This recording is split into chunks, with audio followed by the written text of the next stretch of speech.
Welcome to your Ultimate Life podcast, where we help you break free from mediocrity and create a life of purpose, prosperity, and joy. Get your free video series at yourultimatelife.ca. Hello there, and welcome to this episode of Your Ultimate Life, the podcast dedicated to helping you create a life of purpose, prosperity, and joy. This is episode 863, and I'm grateful to have as a guest a person that I respect and admire and who was here a few months ago. Welcome to the show, Dr. Mort. Well, thanks for having me back, Kellen. You're delightfully welcome. I'm grateful for the work that you're doing to add good to the world. So today we're going to focus. Usually I ask people, how do you add good to the world? And we're going to focus in on one particular thing that you're doing today, although we'll cover some other stuff too. What's the news? What is going on in Mort's life that has now become this year's excitement? Yeah, well, as you know, I've spent the last 40 years, in addition to being a medical doctor, helping people to get rid of anger and stress from their life. And particularly in the last 2 years, I've really been focused on anger. I really see a need. There's so much anger in the world today that we all see every day. It's causing so much trouble in families around the world. There's really a need for something that really helps people get rid of the unnecessary anger that's all around. And so I've been focusing on that the last 2 years. I've developed a coaching program where I can show people how to do that in 10 one-hour sessions, and that's been very successful. I've been very happy with that. But I decided to actually try to get that information out in a wider scope by writing a book where I try to convey everything that I teach in that coaching program in the book. And I've just completed all the work on it. It's getting ready to go up on Amazon and other outlets. And I'm really excited about having that out in the world where I can touch people's lives one by one. Anybody that gets a hold of that book or comes in contact with that book could change their life. In fact, the title is Dr. Orman's Life-Changing Anger Cure. So the goal is to change as many lives as possible. And the title just comes out and says it. Well, what is it that made you decide? I mean, you have a broad experience as an internal medicine physician and decades of practice. What made you focus right now on anger? Well, it's always been an interest of mine because I suffered from anger a lot when I was in my 20s and 30s. And it was very demoralizing to me because I had always been successful at anything I put my mind to. And I just couldn't I couldn't stop being angry. I couldn't control my anger. It was causing problems in lots of areas of my life.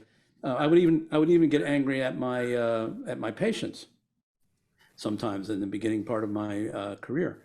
So it always frustrated me that I couldn't do anything about it. And then the other thing is, as a doctor, you're seeing patients every day, and you can tell the angry ones from the not so angry ones. And then you follow over time. You follow this large group of people over time, and you see what happens to them. And it became very clear very quickly in my practice that the people who were most angry had the most health problems, and their families would fall apart, and their businesses would fall apart, and they just wouldn't be happy. And and then I'm sitting there with my own anger issues and saying, I see what's coming if I don't do something about it. Okay, right. I see this developing for me. Yes. So that drove me into personal development work, which I did for a couple of years. And I was fortunate. I was able to cobble together a bunch of stuff from different sources, eventually hit upon something that really worked. It shocked the hell out of me that it actually worked. and all of a sudden, over a short period of time, I stopped being angry. And it was like this amazing transformation that I never would have believed possible. And in fact, I didn't believe it was possible at the time. I just thought I was always be that way. But once I came through the other side and I had lost most of the anger, again, as a doctor, you realize this has to get out into the world. We have to tell people that this is available, that it's not a life sentence. If you have an angry disposition, or you happen to have circumstances in life where you grew up and became angry, you're not stuck with it. There's actually, it's not even that hard to get rid of it if you just know the right levers, to pull, and have the right insights into what's really going on, which is fortunately I was able to hit upon. So you've said several things that I want to dig into a little bit more. Some people believe, and not only about anger, but other aspects of their personality, that they're stuck with them. In other words, the phrase, that's just the way I am, like it's some, like you mentioned, life sentence and, stamped on your forehead. Yeah. And you're disputing that. You're saying, well, not only with anger, maybe other things too, but we're focused on anger. The fact that you have a habit of being angry about a lot of things and having it be a big part of your life is not a life sentence, and you don't have to stay that way if you don't want to. And I want to make sure that's what you're claiming, that even though I've done it a long time and in a lot of situations, I don't have to stay that way. Yep. And I'm claiming it because it became true for me. Now, when I was in my anger phase, I wouldn't have believed, if you told me that, I wouldn't have believed it. I would have believed that I'm always going to be that way. And I did believe I was always going to be that way. It just, because everything I tried didn't work, and I tried a lot of stuff, and I was a pretty intelligent guy, I was well educated. I'm a doctor, I could fix things. I couldn't fix this. So my conclusion was, well, it just must be my personality, just must be who I am.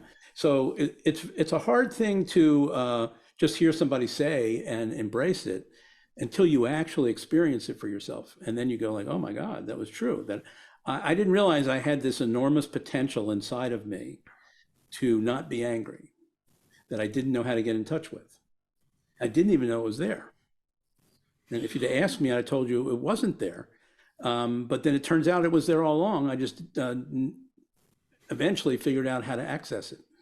And then as I work with other people, I realize it's in every one of us. We all have these reservoirs of potential to do things that seem impossible if we just have the right help or the right guidance or the right, set of insights or strategies.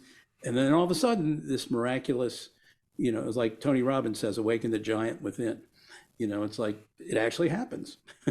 So you have something that you're saying there. It's multifaceted, and we're not going to have time today to dig into all of them. But you said people have these great reservoirs of potential inside of them that are not only having to do with anger, but in many areas. And when they're in the middle of their existence right now, they don't believe. I can't do this. That's impossible, no matter what gets said to them. And then you said when they make this discovery, you have this reservoir and potential. In addition to discovering that it's there, what role does a decision or declaration or commitment or some other word that means, personal, I'm going to do this, what role does that play in making this, giving me the ability to tap this reservoir? Well, it's not the kind, you can't just say it and have it happen. You can't just declare it. When President Kennedy said we're going to put a man on the moon in 10 years, he just said it. So he declared the possibility into being. But if that's all that happened, we wouldn't have done it. It then put into motion a whole bunch of things, and a lot of people did a lot of work, and they discovered how to do things that we didn't know how to do, and how to put things together that we didn't know how to put together, and then eventually they did it. So it was like that for me when I had this inkling from the personal development work that I was doing, maybe that there's something that I could do about this, but I didn't believe it. But I charted a course that said, well, if it were true, here are some things I could do that might help bring it out. I don't think it's going to work, but I want to give it a try. And lo and behold, it actually surprised me. It worked. But I did the things, I did this self-examination, the self-awareness. I put myself in kind of, I made myself like a little laboratory, a personal development laboratory, where I experimented on myself, trying out different ideas and different strategies. And eventually I landed on things that said, oh my God, when I do this, I don't have as much anger. Or when I look at things this way, I don't have as much anger. And that's not the way I'm programmed to look at them. But if I reframe it or look at it differently, oh my God, I'm not angry anymore. That's amazing. That's amazing. And so with having those kind of personal awakenings and experiences is what gave me the evidence that there really was that potential inside. Because if it hadn't materialized and become real, it would have just been a fantasy, So you've said another couple things in that explanation that I really like. which is you didn't necessarily believe it to start with, but you said, kind of like the good science approach, well, if there were a path, it would look like this, and I'm going to try these experiments. And I'm going to see. So tell me some more. It was worse than that. I actually believed it would not work. My goal was to prove it wouldn't work. And I screwed it up. To everybody's blessing. That reminds me of a story. I have a book right here about, it's called The Wedge. And it's written by a guy who explores people that do the limits of human performance and endurance. And it's right here. His name is Scott Carney, The Wedge. Anyway, he started on a journey with that Dutchman, Wim Hof, the crazy Dutchman, the breathing technique guy, and he does ice baths, and he climbed Kilimanjaro shirtless and minus 30 wind chill and that sort of stuff, right?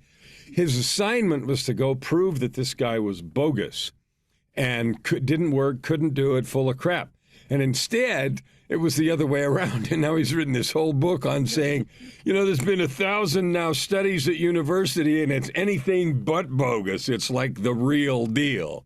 Yeah. So that's what it reminded me. It shocked the hell out of me that it worked. And again, that was part of why, it was such a life-changing thing for me. I talk about it. I talk about the experience or similar experiences I had is literally, it's like feeling like you're walking on the moon for the first time, something you never dreamed would ever be possible for you as a human being. And then one day you're doing it, and it crushes all those myths that you didn't have the ability, that you didn't have the potential.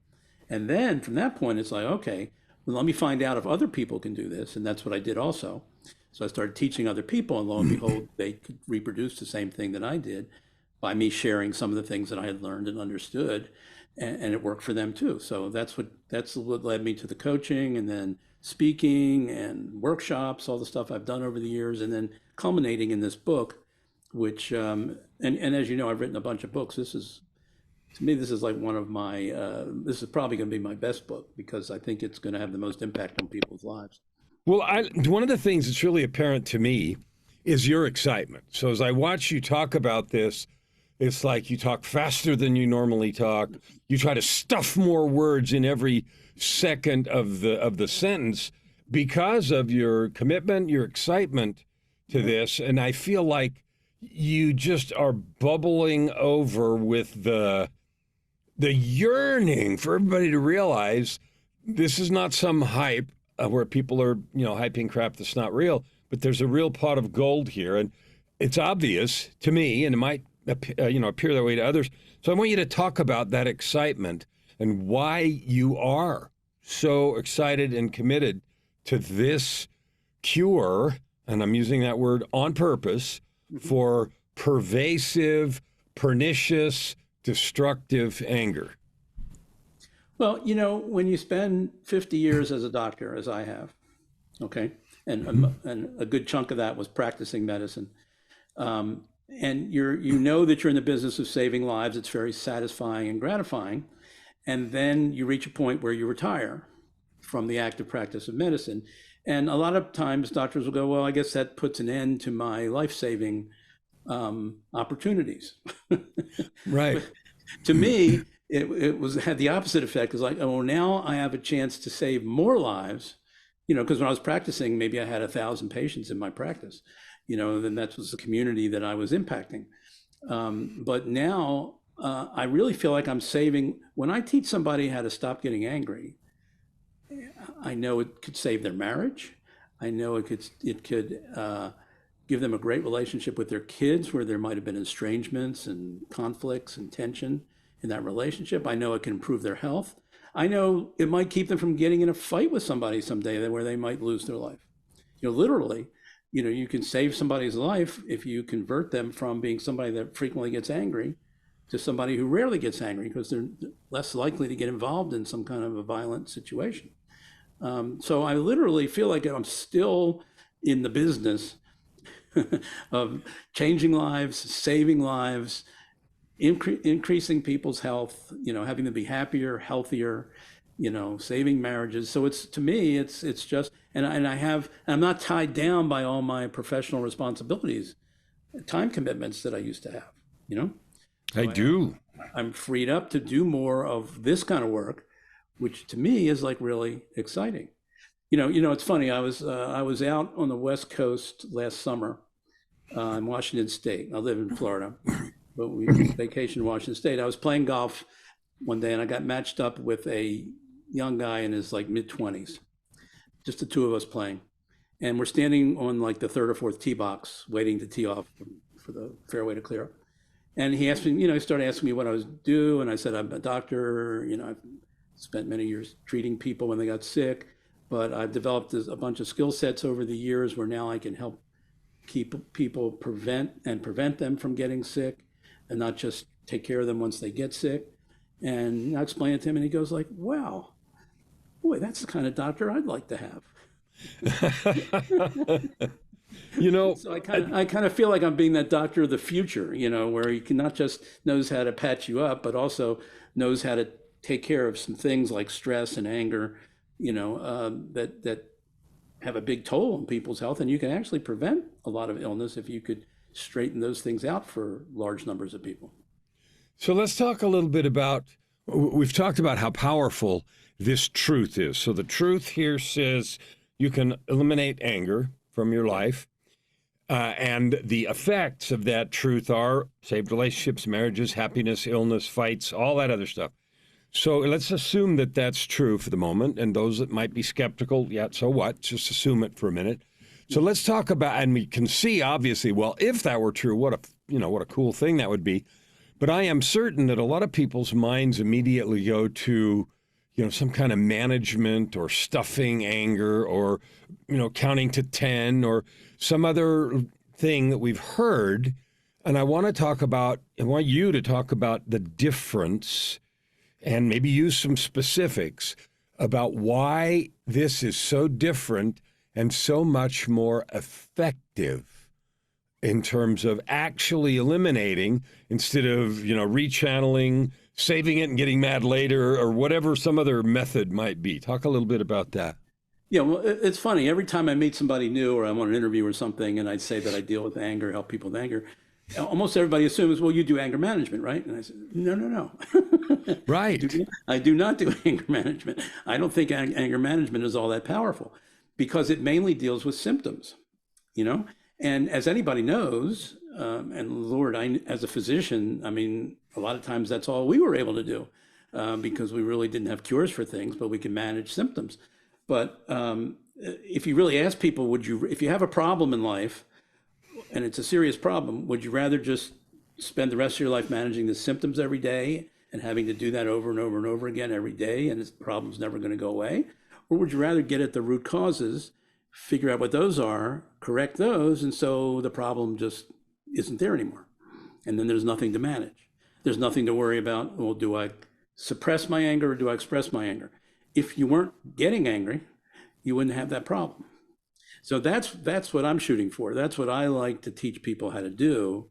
Hey, how about if we just teach you how to stop getting angry, and then all these other problems and choices and decisions you have to make are just going to drop away because you're not going to have the anger to have to deal with anymore.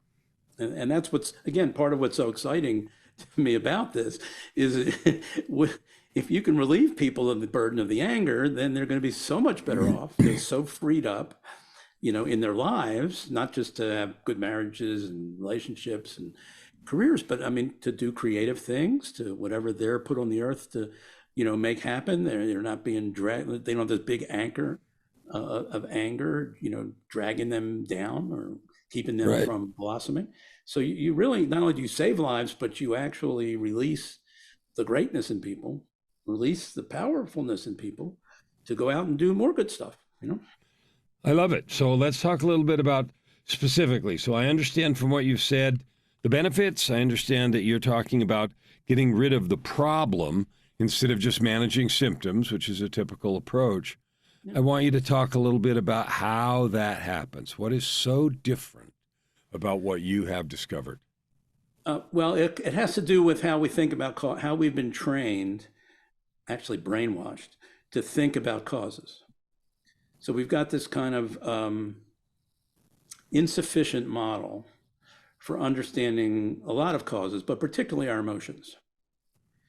And by that, I mean, we're kind of taught to focus on the external situations that trigger us. And we all know about triggering. We all have been triggered.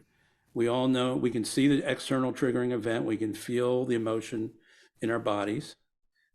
And it looks like, direct cause effect thing. And we think that's what it is. We think the external situation, what people do, what they say, what they fail to do, what they promised to do and didn't do, blah, blah, blah, mistakes they made, stupid things they did. We think all that stuff is what's causing our emotions. And it's a distorted view of the causes. It's only half of the causes. There's a couple other causes that go on inside of us that we don't see. And it's like not having it's like not having the full set of puzzle pieces. You're trying to put a puzzle together. You're never going to do it, if you're missing half the puzzle pieces. Well, that's what it's like when we try and deal with anger, anxiety, fear, guilt, any of those kind of powerful negative emotions. We would love to get rid of them sometimes, and we try, but we're only working with half the puzzle pieces, and so we fail. And that part of where we get to this conclusion that, oh, well, I guess I'm always going to be that way. No, if you had all the puzzle pieces, you'd figure it out. So what you're telling me is I'm programmed from the beginning. Yeah. Doesn't matter what the emotion is. XYZ happened. That's their fault. They did this. Therefore, I'm angry. Automatically, there is this thing happened or somebody did or didn't do XYZ, and I am angry about that, as if there is a cause-effect relationship. Their activity caused my emotion, anger. That's how we've been trained to think. And we are programmed all the way. And now you're telling me that's all wrong. That's wrong. What people don't understand is there are obvious causes of our emotions and there's invisible causes of our emotions. And they don't know how to, and A, they don't even know that there are invisible causes. And B, they don't know how to identify them, because that's what's causing actually the emotion. It's the invisible causes inside us that's actually creating the chemical reactions in our bodies that we feel as the emotions. It's not the external event. And everybody knows this, because you can be standing next to a friend and you both witness the same event. One of you gets rip-roaring angry and the other one goes like, well, what's the matter with you? There's nothing here to be angry about. They both saw the same event. They witnessed the same exact event at the same time with the same human eyes.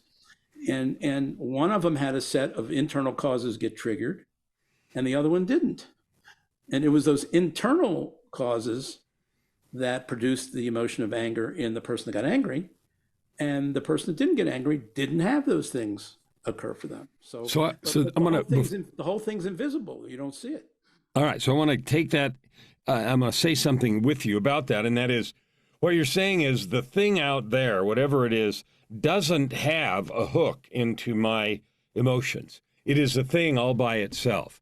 It can't. The thing that causes my body to react and get up tense or upset or create neurotransmitters is inside of me. Like there's no string between that event and my emotional reaction. Well, it's an event. There is a connection because the external event, somebody says something nasty to you, criticizes you in public, the Will Smith slap, right. Somebody tells a joke about your spouse and you didn't appreciate it. Those are all real things that happen. They trigger our bodies. They trigger the internal causes. So there is a connection, but the outside thing doesn't have the power by itself to cause the emotion without the internal things being triggered. And that's where everybody goes wrong. They don't understand the mechanism of how our emotions get created, and they don't know what those internal causes are to be able to get their hands on them and say, okay, now what can I do with these? If I can understand what they are, what possibilities does that open up for me in terms of dealing with my anger that I didn't have when I didn't know what those are? All right. So I get it. It wouldn't happen in the absence of some external event.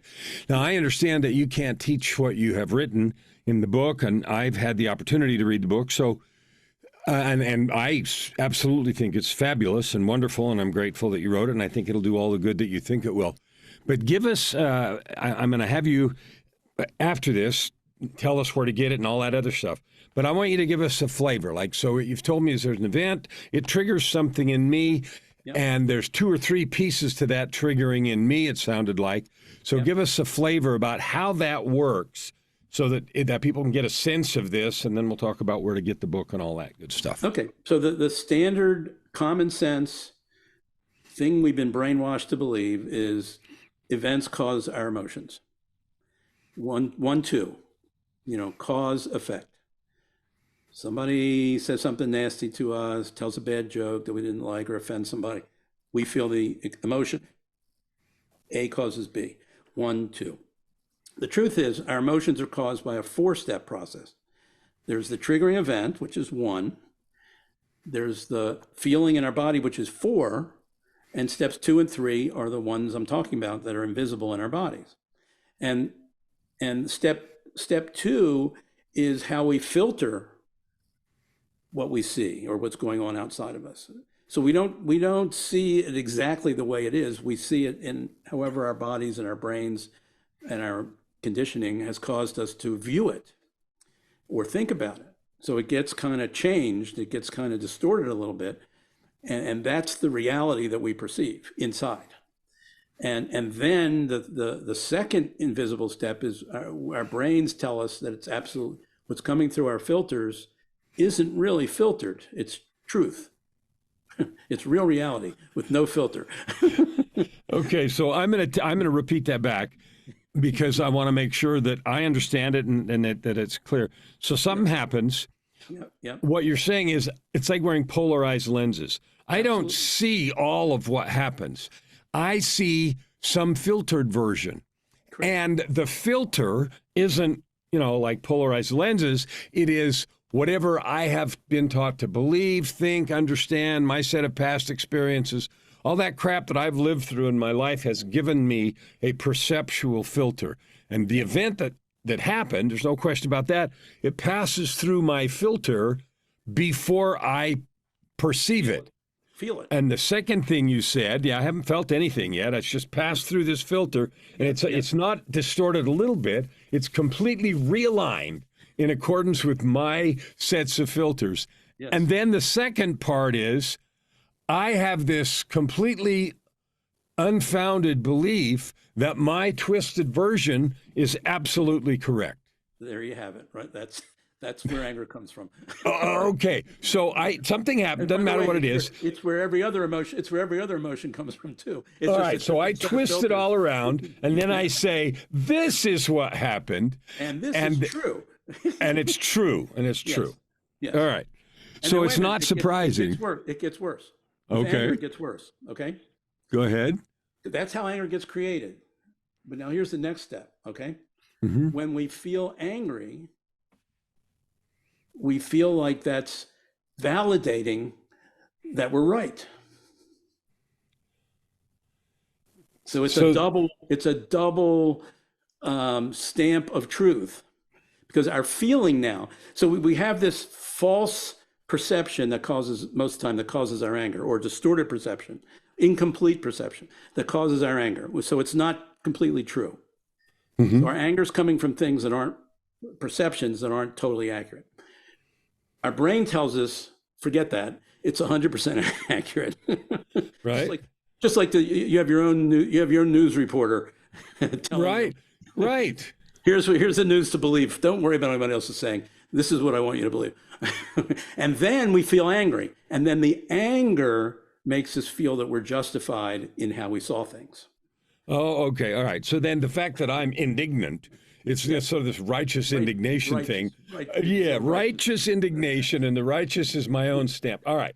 So it's not very, this is not by no means a complete explanation, but it's an inkling of how, and you know this because you've gotten into an argument over politics or religion or any of those things over some family dinner, and people are all swearing that they're right and everybody else is the stupidest thing that ever breathed air. And yet when someone else looks at it, it's like playing chess over your shoulder. You can see all the moves. Yeah. All right. So this is a fabulous introduction. Now, let me just add one thing here. Go ahead. Yes, it's true that we all have our individual influences on our filters, But when it comes to anger, there's some socially shared programming. So everybody has the same filters that causes anger pretty much. Now they have maybe little variations on the theme, but there's three main themes of filters that cause anger in everybody and have been causing anger for thousands of years and will cause anger for the next several thousand years. So if you understand those three filters and how they work, anytime you get angry, you will know automatically, here's exactly, I know why I'm angry. I know I'm thinking this way, and this way. And it has to be. You'll never get angry if you don't think those ways or you perceive through those filters, which you believe to be true. But if you actually stop for a minute and ask yourself, are they really true? You usually find out, well, not completely. So this is a fabulous teaser and introduction.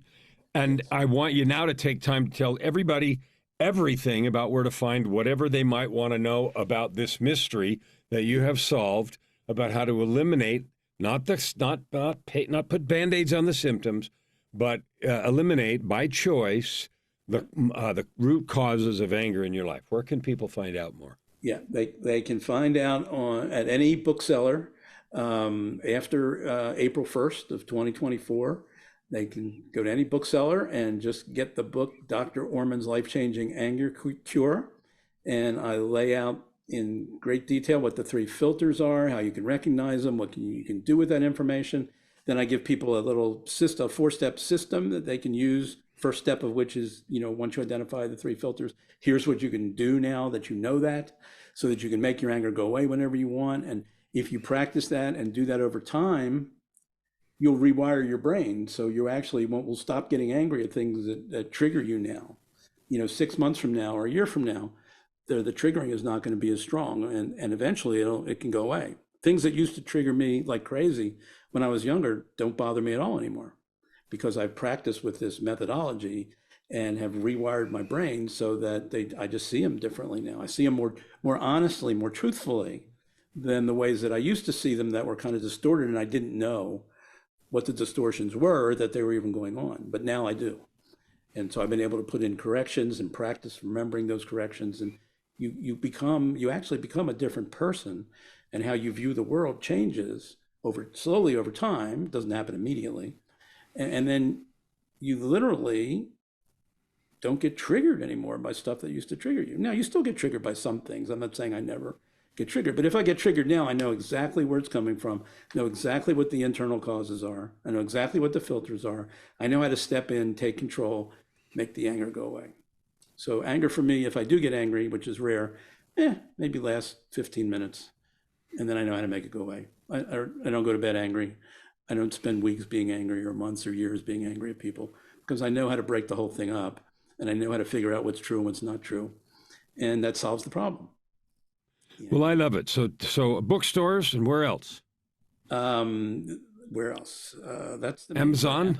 Amazon, yeah, definitely. Amazon. Where can they find out more? Because you talked about a coaching program and other stuff. Where can they find out about that? They can go to my website, docorman.com, DOCORMAN.com, and they can find out more about me, more about the book, more about the services, programs that I offer. And that's the best place for people to go if they want to find out more. How about if they want to get on your list? Because I've been on your list for many years, and I enjoy the emails. Yes. When they, in the book, there's 5 free gifts, I believe. And when you get the book, you can sign up to get these 5 free gifts. That'll put you on, not only will you get the gifts, but that'll put you on my email list. And I will send emails out every Monday, Wednesday, and Friday where I pick a topic and I break it in 3 parts and I discuss it during the week. And if they're getting too many emails, they can always unsubscribe anytime they want. But that's really a good way to get on my list right now, is to get the book, sign up for the free gifts, which are kind of cool. And then in the bonus, it will get you on my list. Well, I can tell you, having known Mort for many years, that being on this list is fun. It's not too many emails, and it's not a bunch of hype, and it's not a bunch of sales stuff. So I would say, without reservation, this is a cool thing to do. And I also recommend the book and the Anger Cure Method, because I've read it thoroughly, I understand it, and I know that it works, and I believe wholeheartedly in the work the mission and the person that is giving it to you, which is here with me on the show. Mort, I want to thank you for coming and being with me today. Sure. My pleasure, as always. All right. So I want to encourage you to listen a couple of times. Like, this is not one of those shows where we, obfuscate stuff or don't give you. It's just too big to do in a 30-minute episode. And we've even run a little long on this, and that's okay. But get the book. No longer do you need to let anger control your life, have it be this anchor that gets in the way in social situations or in work situations, personal situations, or any of that stuff. This is absolutely something I would recommend that you get as a powerful tool on the way to creating your ultimate life. Open your heart and this time around, stand. Thank you for listening to today's episode. We hope that you take it deeply into your heart and decide for yourself how you can create anything you desire. If you like what you heard, please subscribe to this podcast and share it with your friends. As always, we'd love to hear your feedback and topic suggestions.